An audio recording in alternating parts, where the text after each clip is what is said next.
Hare Krishna, Jai Srila Prabhupada. My obeisances unto all the Vaishnavas and friends who will be listening to this, what I think is going to be a very, very interesting discussion. This is part of the global effort, week events of celebrations on books are the basis to help us focus even more deeply on Srila Prabhupada's books, Srila Prabhupada's contributions through his written and spoken word, and how we can take advantage of that. And we're very happy you're all tuning in to hear a little more about what some of our exalted guests here today have to share. My name is Anuttama Das. I'm based in Washington, D.C. I'm a member of the Governing Body Commission, the GBC, and also serve as the Minister of Communications. And I'm very happy to present three very, very special devotees, God brothers of mine, people, all three of whom I've personally been inspired by in my life in many, many ways. And I'm very, very grateful to have their association now and in the past, and hopefully for many years in the future. They are three people with very, very different backgrounds, and I think they're going to offer some unique contributions to this discussions today. So let me begin by introducing His Holiness Bhaktimarga Swami, who is seated next to a beautiful bust of Srila Prabhupada. We were talking earlier about the history of that rendition of Prabhupada there. Bhaktimarga Swami is the GBC representative of Canada. For those of you that follow current events, North America has recently been realigned a little bit, so he now also has some responsibilities in some of the north central states in the United States. He's also a very well-known, in fact, if you call his phone number, he'll answer it by introducing himself as the walking monk. So Maharaj is the walking monk amongst perhaps all the monks of the world, definitely among ISKCON. He's walked across Canada 3 times, and I don't know how many other countries. 4 times now, 4 times, amazing. United States, I know once, and many other countries as well, spreading the mission and the word of Krishna consciousness around the world. And he also, we're going to explore this a little bit later, he's very well known as a dramatist, someone who writes plays, directs plays, particularly with young devotees. I know he goes to Mayapur when those festivals are going on and inspires a lot of young people to participate. So we're going to find out a little bit later about what's the role of Prabhupada's books and Maharaj's theatrical performances. Second, in no particular order, I want to introduce Vaisesika Prabhu, who is, as far as the discussion of Vaisesika Prabhu, I just have to mention when I was a new Bhakta, I joined the temple in Denver, Colorado, and early on was given the opportunity, I should say, really, to distribute books, Srila Prabhupada's books in the Denver airport. And Vaisesika Prabhu is just a person that gave me so much faith in the positive impact of Prabhupada's books, because just by his presence, by his blissful presence and his enthusiasm, he would just really had a way of touching people's hearts. Over the last 10 or maybe 15 years or so, particularly those of us in North America are very well, he's really helped revitalize book distribution in North America, particularly focusing on getting congregational members involved and organizing large Sankirtan festivals and so many things. And of course, this week, we're also noting the celebration of Bhadra Purnima. This whole season is going on. So Vaish and his team have been the ones behind that. And really very honored to have him here to talk about books of the basis and Srila Prabhupada's books and what they mean to all of us. And the third member of our wonderful team here, Kalakantha Prabhu, who has been the temple president in North America in many, many different communities, is a longstanding leader in North America. And he's also well known as an author. He's written several books, renditions of the Bhagavatam and the Gita into kind of vernacular English and simplified forms that he can speak about a little bit later. He's also a musician. If we get a chance, we're going to ask him about how Prabhupada's books have inspired some of his musical performances. And again, in North America, he's particularly well known for the work that he's done, again, I think over the last decade or more. He's been in Gainesville, Florida, which is the home of the University of Florida. And he's established and developed the Krishna House there, which is a wonderful program for attracting young people in the university and far beyond that to have the association of other young people and go deep in their own Krishna consciousness. So these are 3 very, very special people here to talk about a very, very special topic. So thank you all for joining us today. It's really wonderful to have you here. Thank you, Anuttama Prabhu. Good to be here. Yes, same for me. Thank you, Prabhu. So thanks for taking time out because you're all busy. So I wanted to just kind of jump into the topic, books of the basis, and particularly I'm inspired because you just 3 very I don't want to exaggerate you, but you are wonderful people. In my mind, you're wonderful people, and you're also very diverse. And sometimes I remember in Denver years ago, there was a friend of the temple who kind of was getting to know devotees a little bit more. And at one point in time, she kind of mentioned about how busy she was in her job. And she said, I'm not like you people. I don't just sit around and pray all day long. And you three are vibrant examples of how Hare Krishna devotees don't just sit around and pray all day long. We pray, and then we work hard in a prayerful mood all day long. I think that's more appropriate what we do.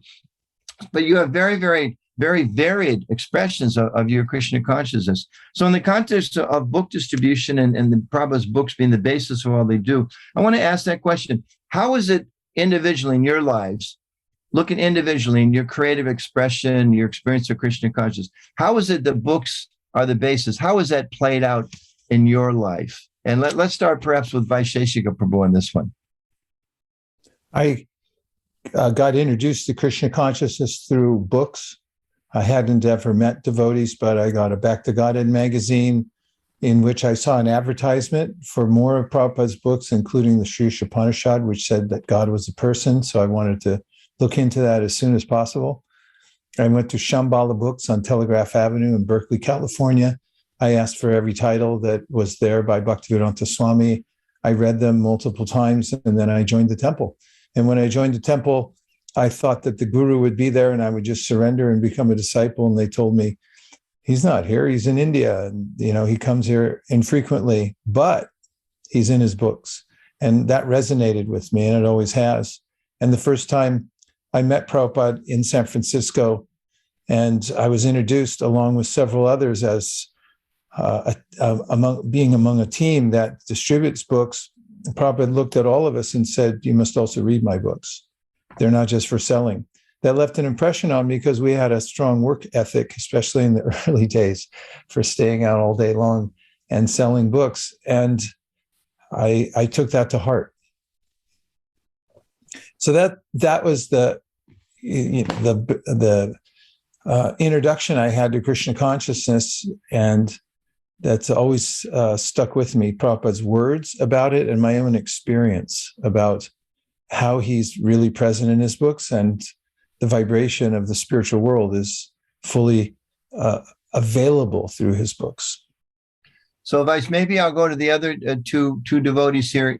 Take that little, because you kind of gave a slice of how you became introduced to Prabhupada's books. Maybe I want to come back and ask you how it's played out over the years. But let's go to, let's say, Bhaktimarga Swami next. Maybe your introduction to Prabhupada's books being the basis of our Krishna consciousness. Well, thank you. And like Vaisesika Prabhu was saying, my introduction was through a Back to Godhead magazine. And I read the content. I was really impressed. And I was, in those days, following the Christian stream. And I was born as a Catholic. I was quite devout, and I'd go to Mass every day before I went to school. And I did that just out of my own volition. No one told me to go. I liked being in church. There weren't too many people. I liked Jesus. He was such a cool dude. And it set the tone for me for the rest of the day. So I read the Back to God magazine, and that led to, meeting devotees on the street. And where I was going to college, I was taking a fine arts course, and, sculpture and painting and all those kind of things.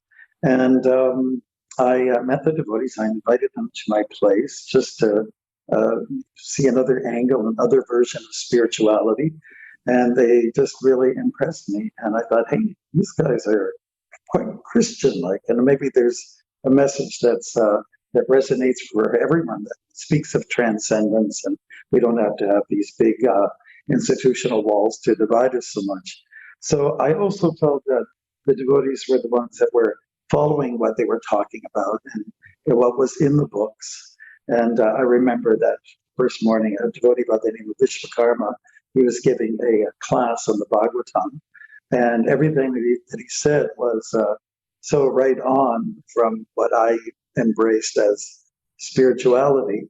And then somebody by the name of Ayogyapati, now known as V.V. Govindaswamy, read to me from the Krishna book, and I thought it was so colorful, so artistic, I couldn't believe that this was the real world. I thought it was very surreal. Krishna playing on the flute and attracting these young women, the gopis. It's like, oh, this is so extraordinary, you know. I thought it was very poetical. And I told him, this is very poetical. Whoever came up with these words that dreamed this up, they got quite the imagination. And so anyway, I got to reading the Nectar Devotion. One thing led to another, started to chant. And so the books have led me and brought me to the place where I am now, in a temple. And I walked into the door and I never really left. So here I am, Swami of some sort. We're going to explore more in a minute how that's continued on. So far as I understand it, Bhaktimarga Swami, your story is Jesus led you to the Bhakti Gita, which led you to the poeticness of Prabhupada's books.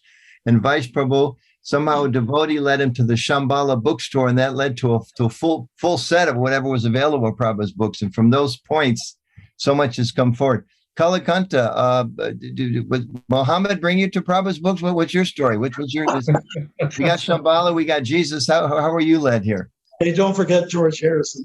George Harrison, yes. Well, first, I have to apologize for broadcasting from the impersonal Brahman here. I'm traveling in Airbnb. This is the only background I have. I feel very impersonal with these beautiful backgrounds before me. But if my journey with Prabhupada's books began when I was 16 and was reading impersonal books, various authors that gave me a vague sense of spirituality that was very frustrating. So finally, when I was 18, I decided, I'm just leaving. I'm going to go find God. That's my goal in life. And a few months later, I met the Hare Krishna Kirtan party in Portland, Oregon, led by Dinabandhu Prabhu.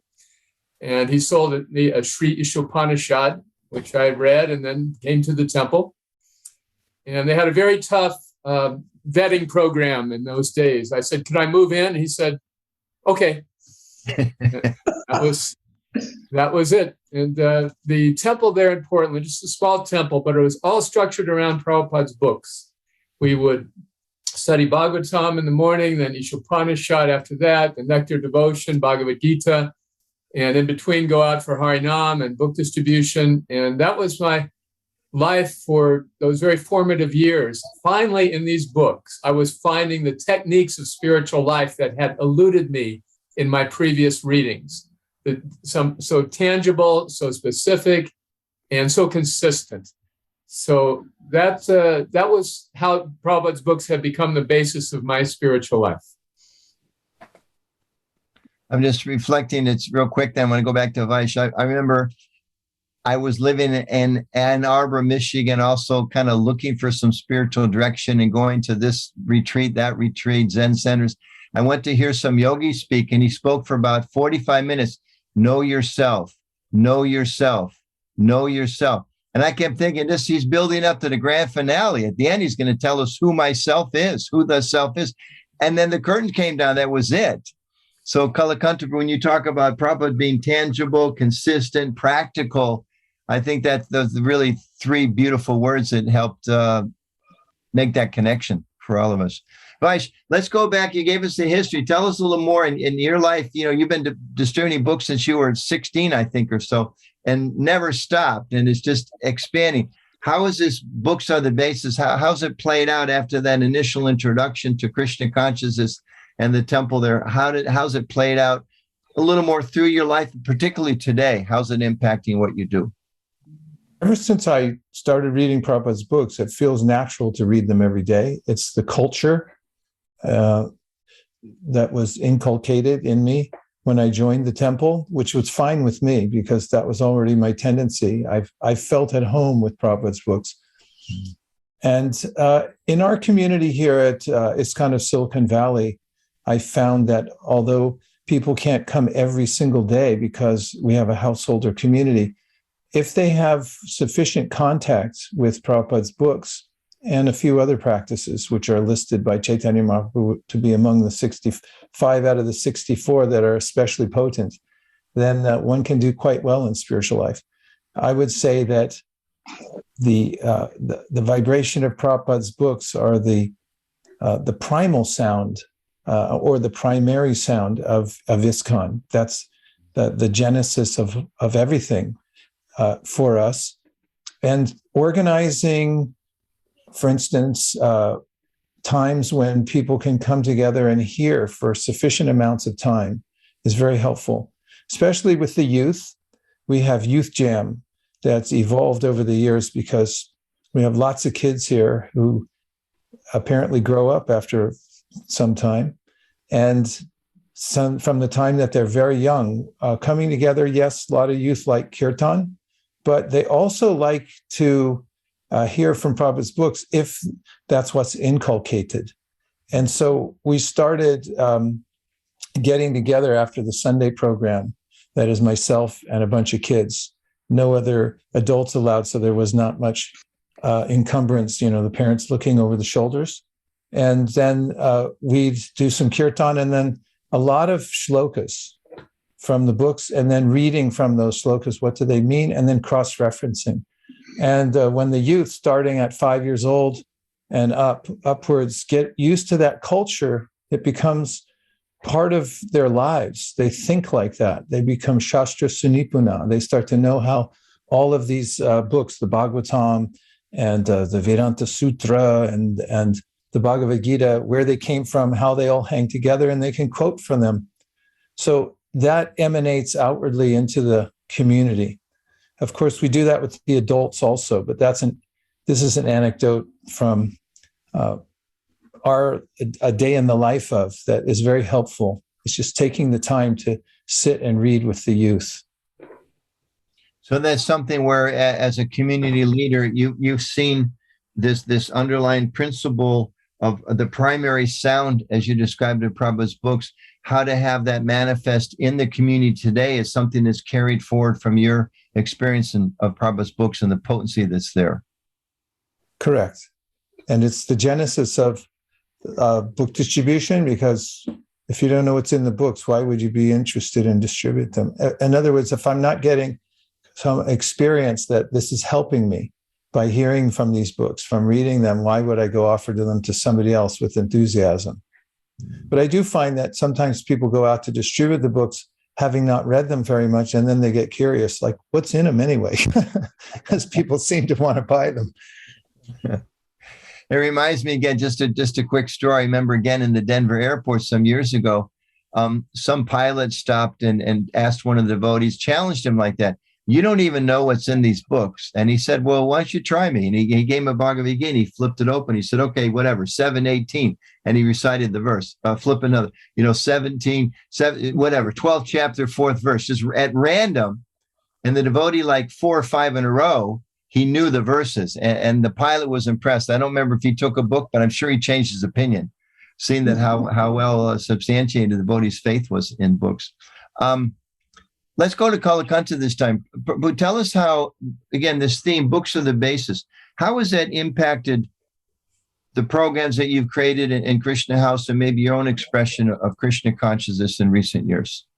Yes, the Krishna House phenomenon has seen people of diverse backgrounds coming to bhakti and studying Prabhupada's books at a young age. Again, this has been very gratifying for us to experience the way that we did back in the 60s and 70s here in North America. So for these newcomers, the first crucial step that determines how far they'll go in Krishna consciousness is how they build their relationship with Srila Prabhupada. We encourage them, when you're reading in Prabhupada's books about a guru, just think of Prabhupada as your guru while you're starting. And then later, you can take official initiation from someone to help you enrich that relationship. But it all begins by reading Prabhupada's books. So we have the standard classes in the Bhagavatam and the Bhagavad-Gita. We do a whole curriculum for Bhakti Shastri, so they get Nectar of Devotion, Ishopanishad, and in a rotating order. And that's the cornerstone for their studies in the ashram.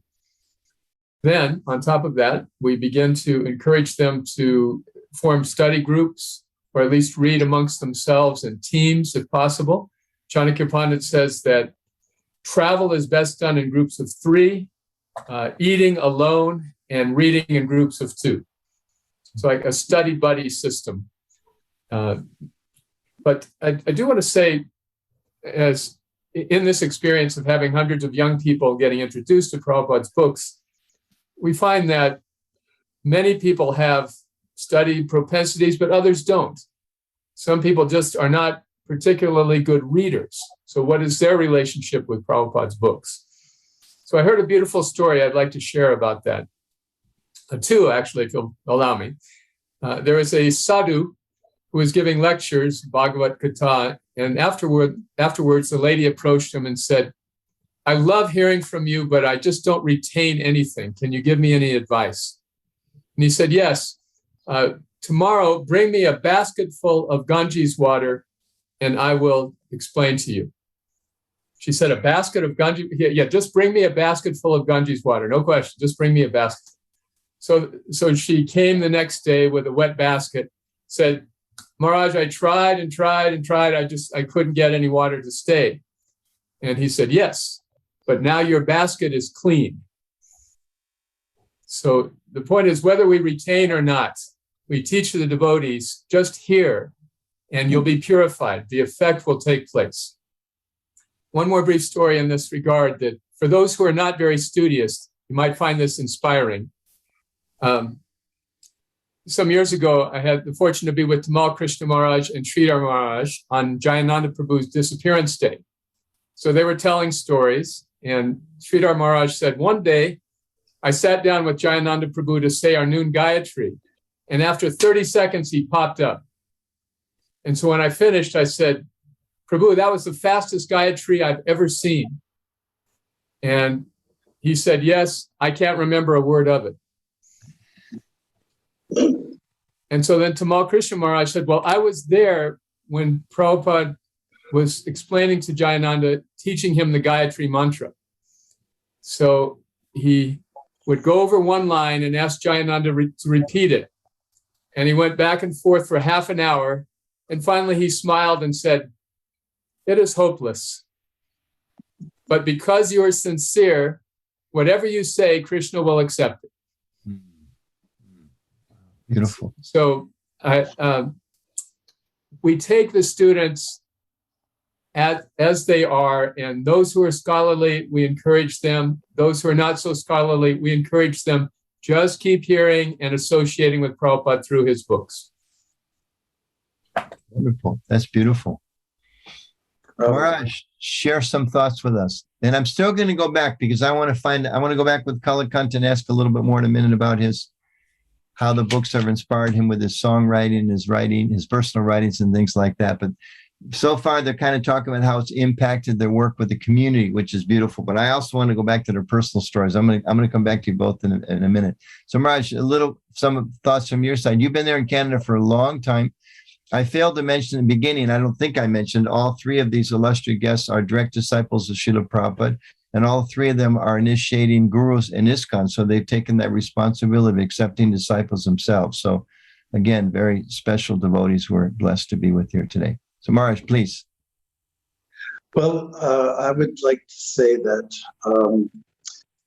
the Gita is prefaced by Srila Prabhupada saying, "An American woman came to me and asked me about why is there a need for another Bhagavad Gita when there are so many, on display, sold, over the years." At that time, there were probably about 600 versions in various languages from India, as well as English.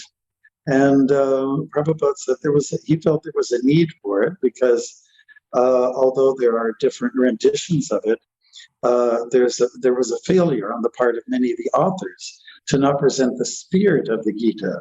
And the spirit of the Gita is to not like the background of Kalakantha, sort of nebulous and void and so like that, but very, very definitive and very precise and things like that. And that's what really moved me. And that's what I loved about Prabhupada, a consistency throughout, and expressing who is God and everything right down to the point where he lives, his actual address, and probably his email address as well. If you want to dig it real deep and you'll find that there too. So for me, just being in the Bhagavatam class, apart from like in the morning program, is very cherishable for me, even though I suffer from insomnia. I have a hard time sometimes in the morning, but there's Mangalarti and there's Tulsi Puja, and you get a chance to dance like crazy. And then there's the Bhagavatam class, and everyone gets to sit down and tap their brain a little bit, and not just the brain, but the heart, the two most very important muscles. There's nothing like it to set the tone for the day. And so we make a point of it that it has to go on. And, at the temple here, various temples that are in charge of, we try as best as we can to have evening program studies, Gita as well. And what's really nice about during the time of COVID, the pandemic, I'm not a very technically savvy kind of person, but we've gone a little bit wild on, Gita discussions. I just love taking one verse from the Bhagavad-Gita and rattling on and encouraging discussion with groups and, in different parts of the world, like I'm sure some of our other devotees on the panel are doing as well. And it really makes your day because you're looking at different time zones. Oh, at 3 o'clock in the afternoon, I have to do a class now, or sometimes at 10:30 at night. But it really punctuates the day in a very spiritual, powerful manner.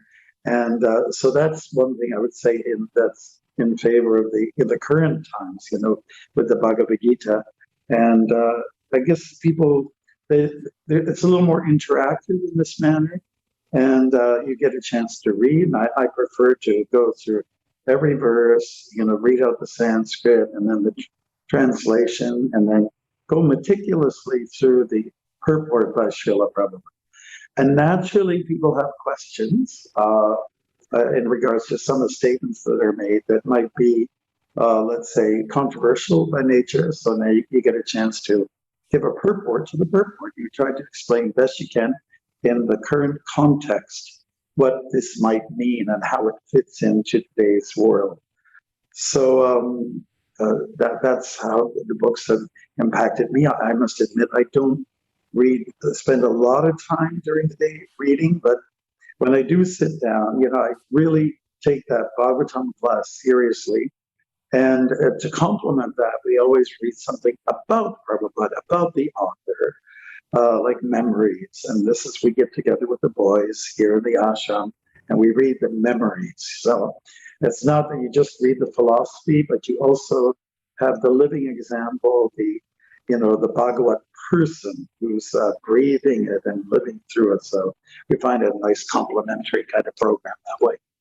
Arjun, I want to, before I let you off and go to another question here, tell us all a little bit about, you are so well known for the dramas that you do, and they're always based on Prabhupada's teachings, on Mahabharata and different. How does that interact with you?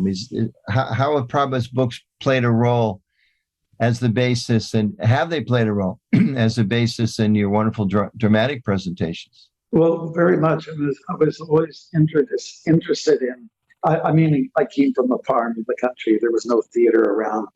But I was always interested in movies, Jimmy Stewart and Henry Fonda and all the old Betty Davis and all those superstars that were just... For those that don't know, those are some famous people from the 18th century for the younger people. Yes. Yeah, I was so intrigued with them. Not always the content, but how they would play. A good argument is always something that was very intriguing for me. So, and life is full of drama, conflict, good and bad, and the struggle that people go through, even when it comes to the spiritual journey. So I just thought this is a good basis. Like Prabhupada's giving us the storyline for great material that you could put on the stage. So you go from the page to the stage, and just like say, to give an example from the Chaitanya Charitamrita, there's an outline of the story of Shakshi Gopal, the deity that walked, involved the two Brahmins, one old, one young. And so let's say the skeleton is there, the framework is there, but no real super details are given. So you have the fun, the joy of we're working within the context of the culture of the time, and now having been in India, seeing how people interact with each other, to incorporate those kind of things in the story. You also have to give them names, because it just says in the purport in Chitin Chartamrita, old Brahmin, young Brahmin. Okay, but what are their names? So you have to give them names, And then you have to.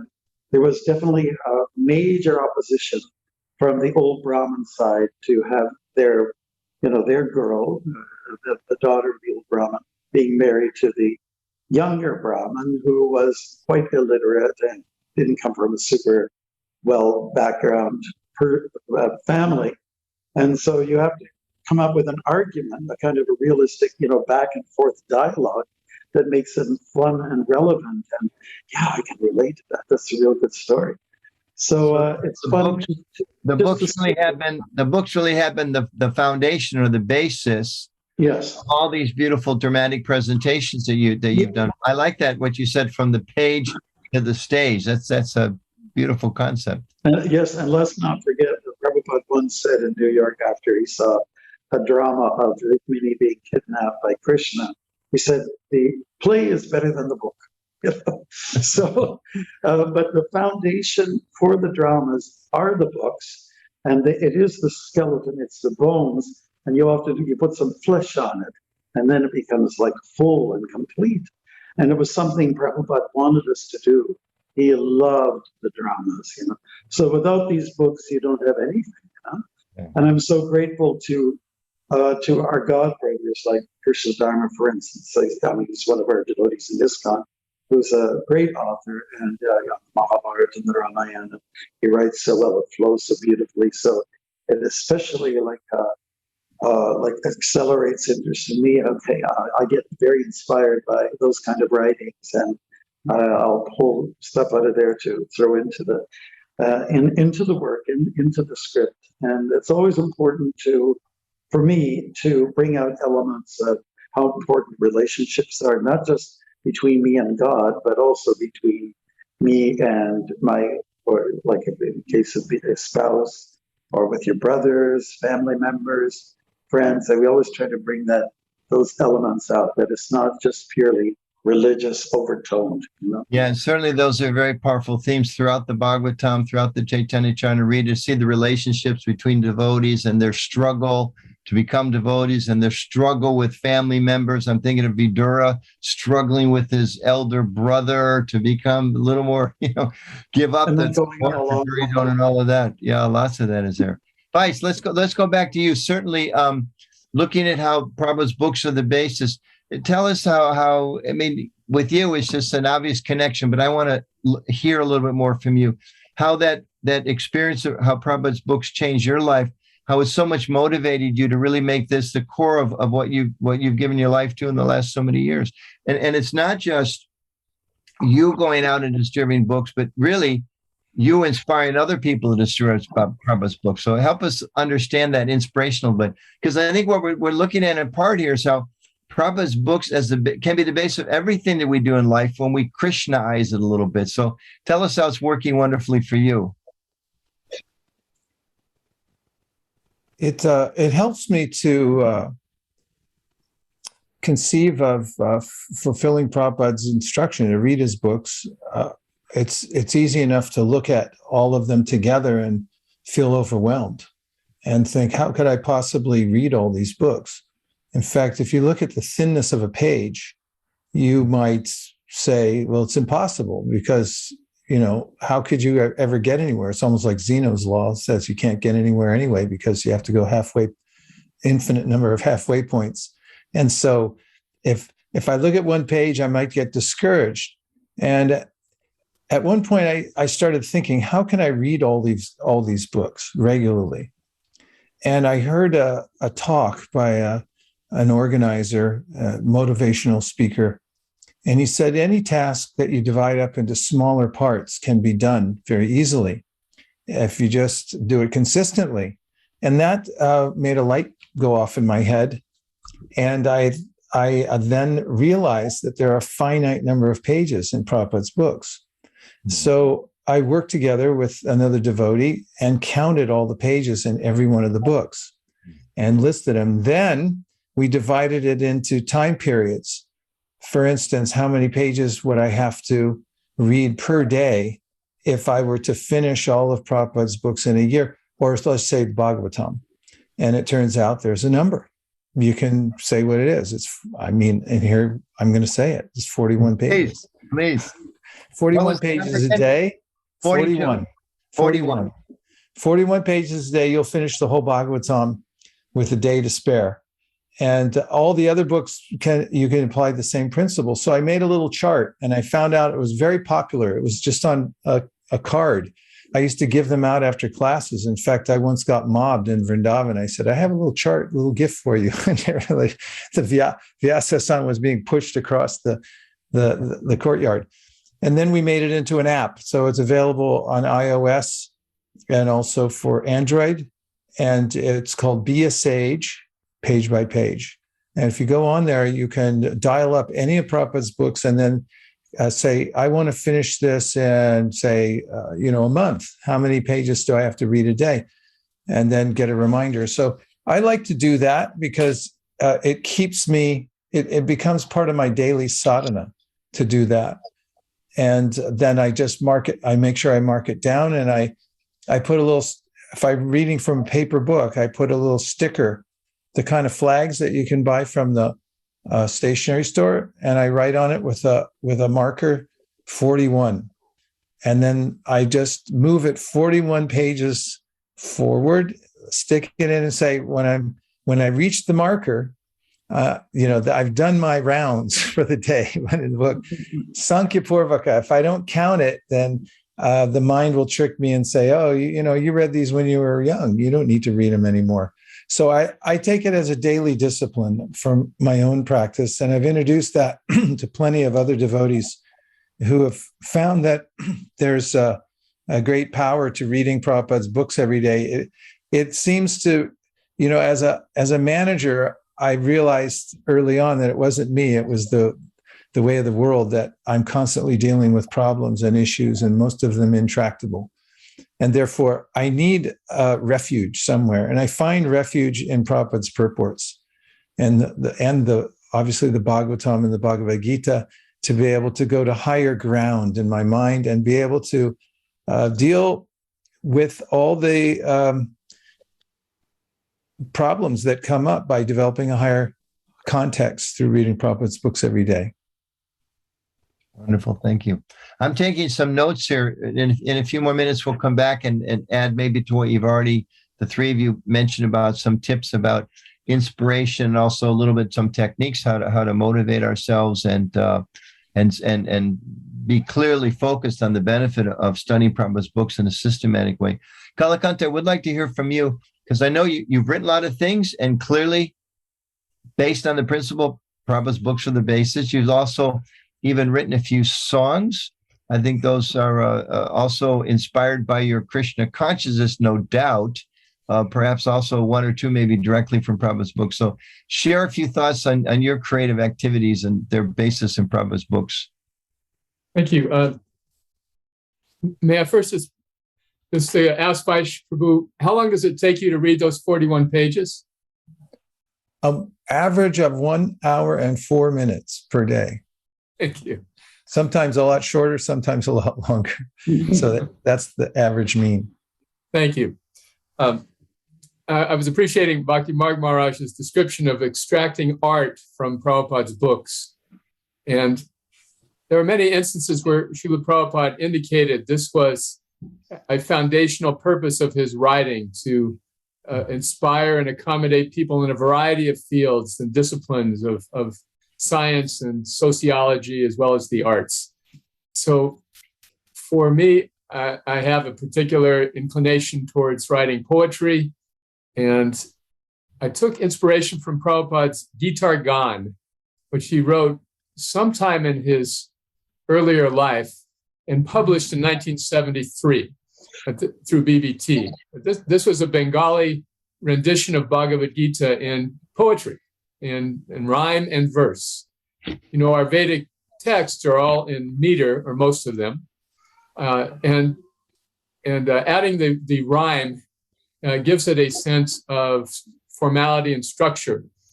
So I decided to try to do the same in English with the Gita about 20 years ago, and founded a wonderful meditation on each and every verse that Prabhupada translated. So I continued with the first and second cantos, and then later with the 10th canto. And for me, it's a way of studying that suits my particular nature. I do it every morning for 45 minutes. And my friend Krishna Swarup Prabhu in West Bengal and I are now translating Gita Gan into English for the first time. It's full of amazing nuances in the study of the Gita.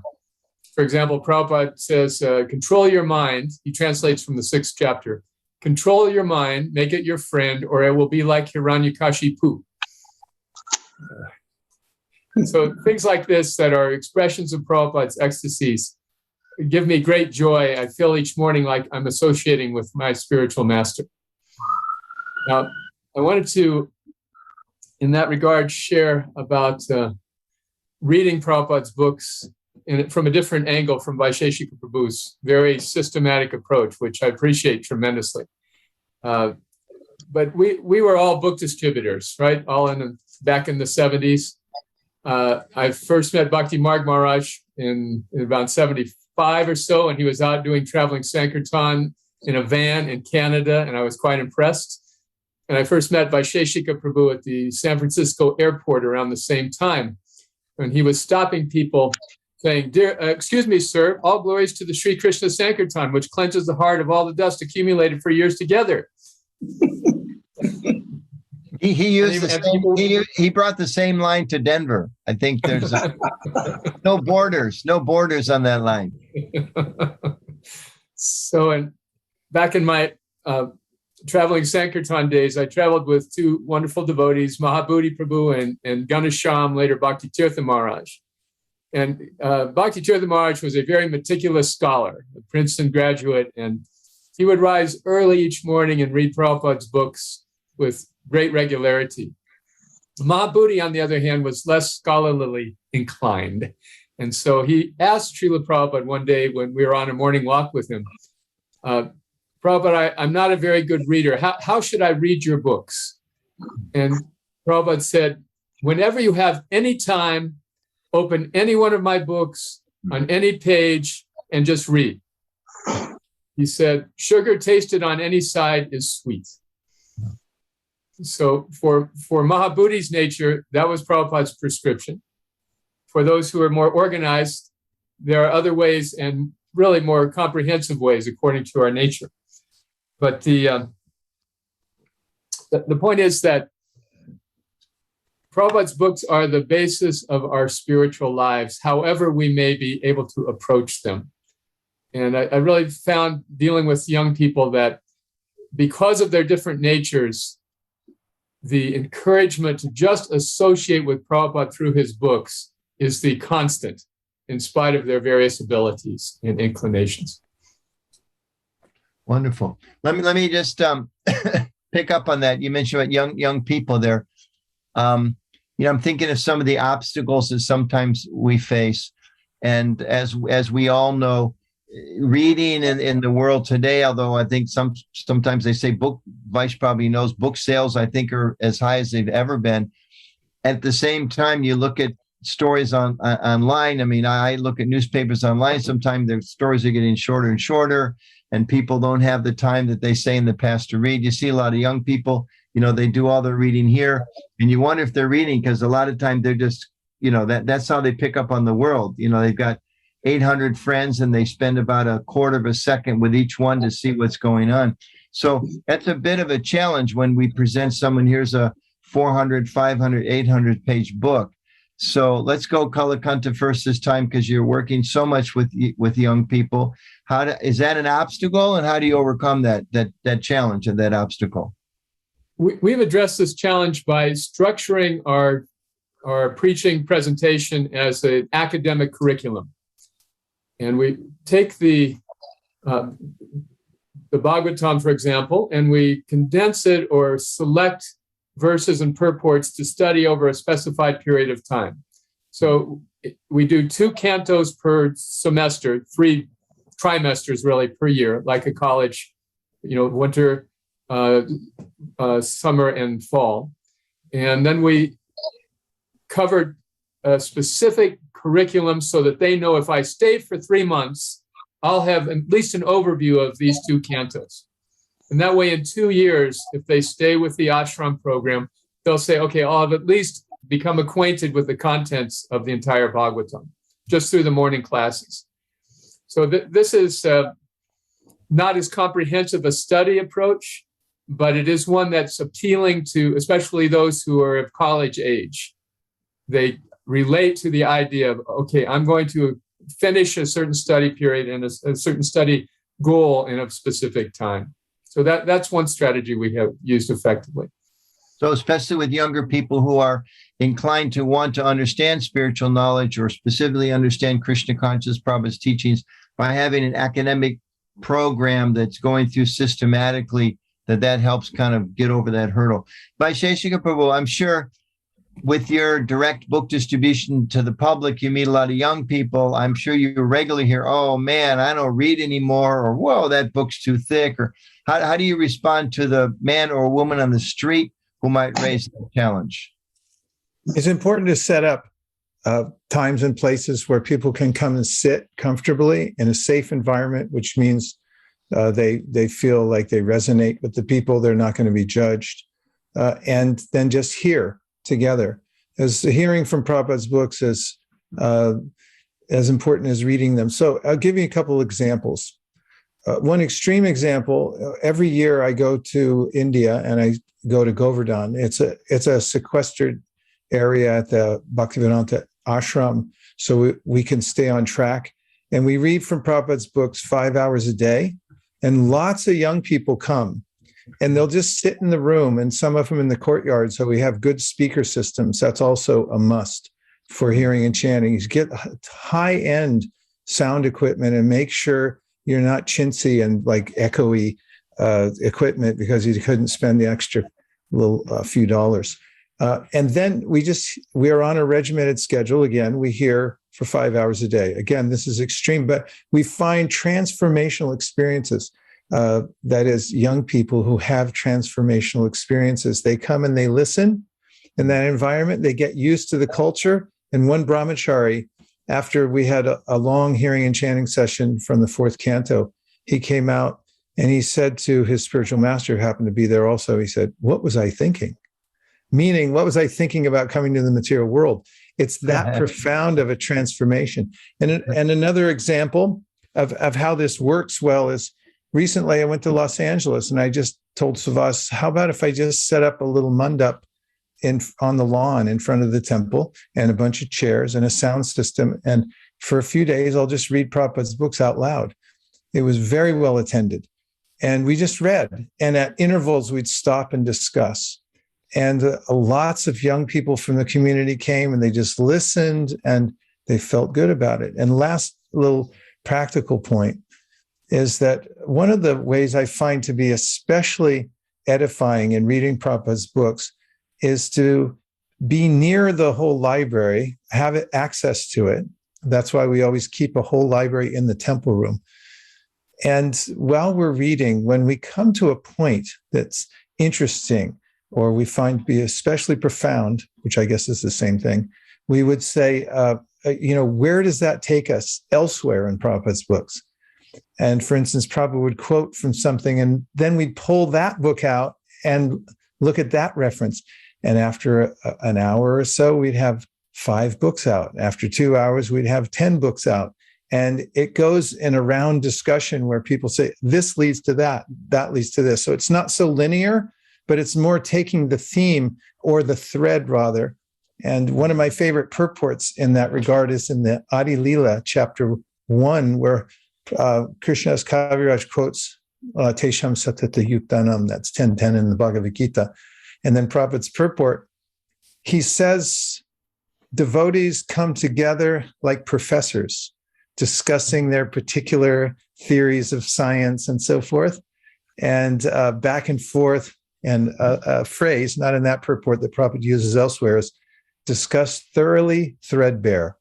So I find those kinds, setting up those venues where young people or any people, young, old, even dogs, cats can come sometimes and listen. They'll just curl up and like, this is nice, because it creates like a really beautiful environment and everyone walks away feeling satisfied. I've never, ever seen anybody walk away from one of those where they felt agitated or something like that. Wonderful. Bhaktimarga Swami, any thoughts on this challenge of people? Maybe let's not limit it to young people. I'm too busy. I don't have time to read. I don't read anything these days. I get all my information on video or something like that. Vice has highlighted some points in Kalakantha. Do you have some thoughts, some insight on that question? Well, one of the particular services that I offer to the society is to go to, I get invited to festivals, and there's an expectation to work with young people or anybody from whatever age bracket, come in and do a performance, pull it together. We'll give you an hour, hour and a half, and you got a week to work on it. So I come with my script, my music already done, and we coordinate a little bit beforehand. So it takes a bit of organization before you get on location. And so you work with a bunch of young people who come to volunteer. You're not quite sure who is going to be doing what, but you'll see that you start with the kirtan. I'm just talking about the methodology. Everyone sits in a circle, and I get a chance to see everybody. I get a chance to check out their voice level. Are they staying on track? And we'll try to move this way, that way. Who's not able to go right to the left? And then I can say, okay, we have a problem there. They can't do the dance, or they can't do the martial arts piece. So, what was, again, with Prabhupada's basis, the foundation being his books, we're working with people a lot of times who are not reading. And once we've gone through the practices, and they can be very rigorous and fun, a lot of sweat comes out of it and a lot of memorization. But in the end, everyone's so happy, especially when you come on the stage and you do a bow and everyone applauds for you. It's like, it was so much worth it. And wow, this is Prabhupada's movement. And yeah, he's the author. He's the founder of this society. And he's got it all. He's making it all tick and work. And I've got all my new friends now. And it's just like, it's like a, magical world that you've gone through for the last, week or 10 days, and all on the basis of, Srila Prabhupada's books. So I'm just saying it's a technique that works. It's bringing people together of different backgrounds, and some people are able to do the technical. You got the techies, you got the extroverts that must be on the stage. And so you got all different kinds of people participating. And it just becomes like the spiritual world transformed. And again, the basis is the books. So what I'm hearing you say, Maharaj, is from your own inspiration, that's from Prabhupada's books are the basis, and your propensity, your own creativity, that leads you into these dramatic performances. These people, they come, they get young people oftentimes. They get the messages of Prabhupada's teachings, Prabhupada's books through the dramas, through the script themselves, but also through that association. Vaisesika, we talked about creating a safe environment. You're creating a safe and happy environment where people are experiencing Prabhupada's books coming to life, as well as the philosophy. And then this whole Sangha, as again, Vais talked about, even the cats and dogs come by and they're happy. They're sitting and listening to so then through that safe environment, that itself becomes an inspiration for them to go deeper. I think I'm hearing that from a theme I'm hearing from all three of you, that through your own experience and your faith in Prabhupada's books and how it's affected your life, you're creating safe environments for people to come in contact with Prabhupada's books, and creative environments according to what they need.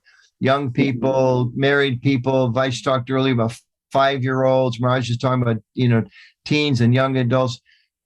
Be creative to create an environment which inspires them to see how you're inspired by these books, and how this can create a beautiful place for them to feel their own self-expression, and then that inspires them to go deeper. So it really is a beautiful circle here. I'm a little bit conscious of the time. We've got maybe about 8 minutes left or so. We want to try to keep to about an hour. I jotted down some things that I've heard about ways to help inspire people to read books. Maybe I can go back and read through these, and then if you can each add to this list, or if I didn't get it quite right, I don't have names here, but going back to the first thing I jotted down, Vaisesika Prabhu, you talked about the need to inculcate with the young people this taste and appreciation of Prabhupada's books, and you said you even start that at 5 years old, which I thought was beautiful. Then also a couple of you commented about, even if you don't retain what you hear, just hear, because that in itself is purifying and beneficial. Because sometimes that doubt comes, oh, I don't remember anything. But no, it doesn't. Okay, don't worry about that. Just hear, that in itself is beneficial. Bhaktimarga Swami, I'm actually noted here that he was the one that said this. Read also about the author. I think that's really critically important. I find that's an important one for me. The more I know about Prabhupada, the more I'm inspired to hear what Prabhupada has to say. And the more I hear about how he applied it. So I read in the book certain things you should do. Then I read about Prabhupada's life, how he did it. It makes me want to go back and learn more about what he said we should do and how we should do it. Then Vice Prabhu, 1 hour a day, be a sage. Be a sage 1 hour a day. And also the idea of a page a day, small steps in the reading of Prabhupada's books. Don't look at the looking behind you. There's this big shelves of books. Someone might think, oh, this is not possible, but do it in a systematic way. Finding refuge here, this helping people understand there's real refuge here. The material world is a tough place. There's refuge here. Again, just repeating what I've heard from you all saying, that here's an opportunity. This is the way we associate with Srila Prabhupada. And go back to the opening comments that you made by Vaisesika, which was wonderful. I came to the temple thinking I'm going to find the guru sitting there. I'm going to sit with him and hear what he has to say. And they said, no, he's in India, but his books are here, and how that affected you for the whole rest of your life. So devotees, be inspired, knowing this is the way to associate with Prabhupada. And then I like Kalakantha mentioned, anytime, any book. I like that a lot. Hopefully, I think many of us could find that. Anytime, any book. However, wherever you open it up is beneficial. And at the same time, you all talked about the need for more structured academic study. That's a tool to help people move forward. And then Vice, the last thing I jotted down, having access to the whole library, right? Vice likes to say one of your wonderful mantra shlokas, the more you show, the more you sell, if I got it right. So we have the same way, the more you have access to, the more we're going to study. So those are some of the things, and this idea of cross-referencing. So a few of the ideas that I gleaned from what you were saying about how do we inspire devotees to read more. So let's go around, and if we'll have a round robin once or twice and see some added thoughts. Vice, what are some other points you would give about inspiring devotees to read, or helping devotees to overcome whatever obstacles they may have to reading Prabhupada's books? Well, first of all, Nitai Prabhu, you're such a great moderator. How you collect so many of the best points and then so judiciously bring them back to us and introduce them. A couple of thoughts just that I think to cap off my whatever I've said so far. I had this realization that to do what Prabhupada did was it was Bhishma-esque, to be able to stay up all night, write books. Who's gonna do that? I mean, some devotees are prolific in their writings, but no one will equal Prabhupada in what he did and how he did it, and just the sheer poetry. Were you going to say something? Yeah, I just want to jump in here because I've been realizing lately, going back and reading Leela Amrita and different books about Prabhupada, it wasn't like Prabhupada just stayed up all night after having a peaceful, simple day at the beach, right? I mean, Prabhupada was dealing with huge challenges with people and with projects and meeting guests all day long. And then all the 20-year-olds fall into their beds exhausted. Then Prabhupada sits up and writes his purports. I mean, it's phenomenal. And you've got to, as a GBC, you've got a taste of that, what it's like. So And so my realization I don't stay up at night writing books in a peaceful Krishna conscious frame of mind. That's right. It was superhuman, totally transcendental. So my thought, it was a spontaneous thought I had some time ago.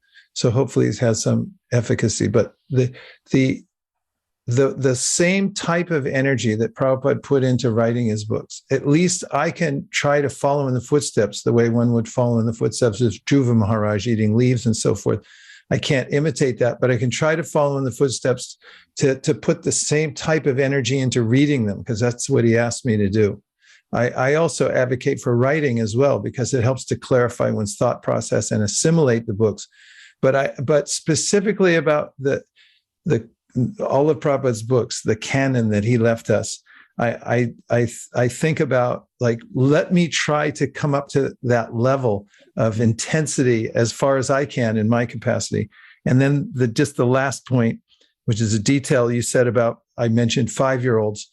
And then it reminded me that a lot of women, and we have a lot of babies coming into our community here. It's apparently a good place to raise kids. And one of the practices that the women are doing is, when they know they're pregnant, then in the family, they make it a goal to read the whole Bhagavatam out loud. So the baby hears it for 9 months in the womb. During their pregnancy. While they're pregnant, they'll go for hours every day and read the whole thing.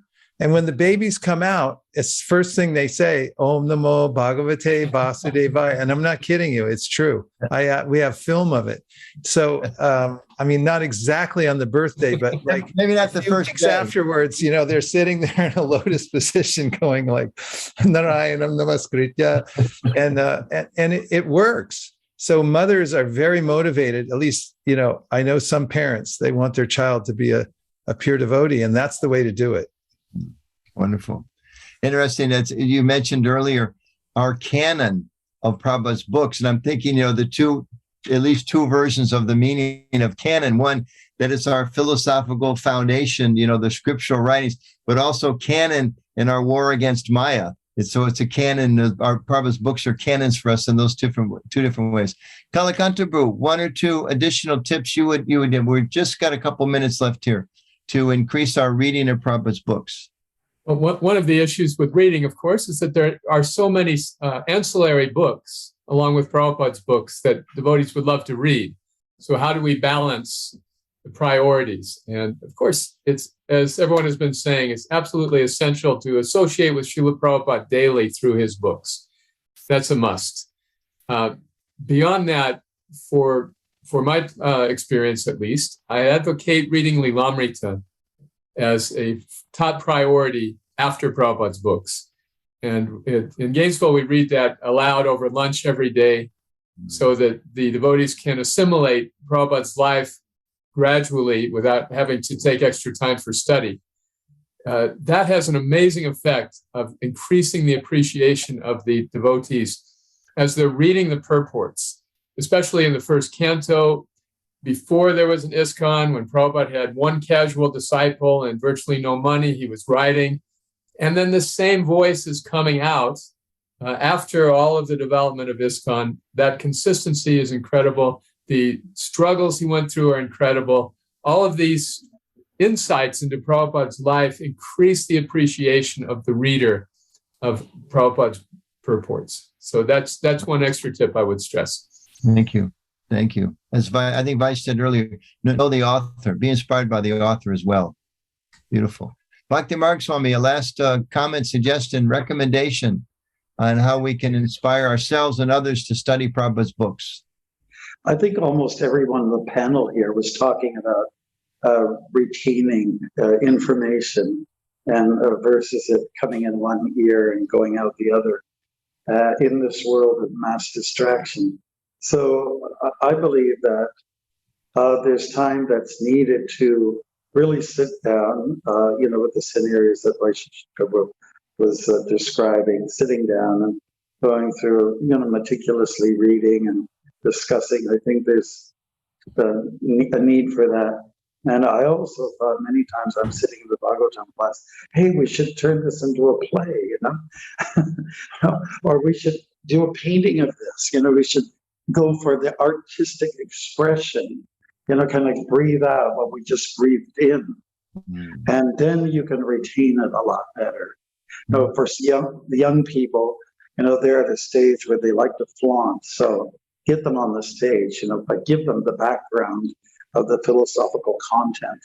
And it's been magical that, like even for myself, I've done various versions of Bhagavad-Gita. It's just a dialogue between two people. How can you make it fun and exciting so that it's riveting and the audience will go, bravo, So it takes a little bit of, let's say, a strain on the brain. It takes a little bit of, forethought, but Krishna will push through. After all, Krishna's the artistic person. He went to school for the training of 64 arts along with his brother. And I believe that's one thing that we can do for our young people who are definitely going to grow into adulthood and go into other areas. And like in my own experience, I've had, people in their 40s now, getting close to it. Hey, I was in one of your plays. And this is what I learned. And I'll never forget how this guy punched me in the stomach and I flew in this direction. All those little details. So these details are important, and especially when it comes to spiritual cultivation, internal development, as opposed to just the external stimulation that is so much a part of the pop culture today. We should be going pop. So helping people connect with Prabhupada's books and the themes that we learn in Prabhupada's books through their own lives and their own creative expressions is such an important thing. And as you see, people coming back 25 years later, oh, I remember that. And certainly that's an impact on their lives. Well, I'd love to continue the conversation. I hope we can do so again in the future. We are out of time for our discussion today, but I want to offer my gratitude and pranams again to these wonderful Vaishnavas, His Holiness Bhaktimarga Swami, His Grace Vaisesika Prabhu, His Grace Kalakantha Prabhu. Real joy speaking with you. And I pray that through your association, more and more devotees and non-devotees will be inspired to read Prabhupada's books through the days and through the years, and all of us will go more and more deep. And thanks for sharing of yourselves and your stories and your inspiration and your realizations so wonderfully. So thank you very much. Jai Prabhupada. Vaisesika Hare Krishna.